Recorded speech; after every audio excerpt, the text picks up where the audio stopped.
Iraq is a long way from Ohio, but what happens there matters a great deal here. For the risk that the leaders of a rogue state will use nuclear, chemical, or biological weapons against us or our allies is the greatest security threat we face. And it is a threat against which we must and will stand firm. Or we take some ambiguous third route, which gives him yet more opportunities to develop this program of weapons of mass destruction and continue to press for the release of the sanctions and continue to ignore the solemn commitments that he made. There are such a thing as international outlaws. I'm not sure China is one, but I'm quite sure Iran and Iraq are. He will rebuild his arsenal of weapons of mass destruction. And someday, some way, I am certain he will use that arsenal again, as he has 10 times since 1983. Saddam Hussein certainly has chemical and biological weapons. There's no question about that. There is unmistakable evidence that Saddam Hussein is working aggressively to develop nuclear weapons and will likely have nuclear weapons within the next 5 years. We also should remember we have always underestimated the progress that Saddam Hussein has been able to make in the development of weapons of mass destruction. We know he continues to attempt to gain access to additional capability, including nuclear capability.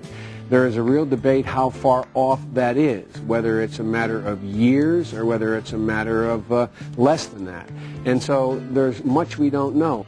Saddam Hussein, in effect, has thumbed his nose at the world community. And I think that the President is approaching this in the right fashion. Do you believe we could have disarmament without regime change? I doubt it. I can support the President. I can support an action against Saddam Hussein because I think it's in the long-term interests of our national security.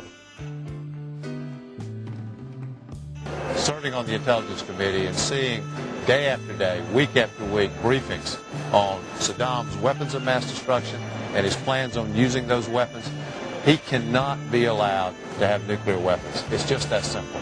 Bill, I support the President's efforts to disarm Saddam Hussein. I think he was right on in his speech tonight. The lessons we learned following September the 11th were that we can't wait to be attacked again, particularly when it involves weapons of mass destruction. So, regrettably, Saddam has not done the right thing, which is to disarm, and we're left with no alternative but to take action.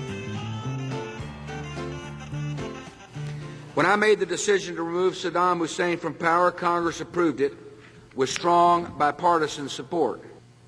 While it's perfectly legitimate to criticize my decision or the conduct of the war, it is deeply irresponsible to rewrite the history of how that war began. These critics are fully aware that a bipartisan Senate investigation found no evidence of political pressure to change the intelligence community's judgments related to Iraq's weapons programs. As our troops fight a ruthless enemy determined to destroy our way of life, they deserve to know that their elected leaders who voted to send them to war continue to stand behind them.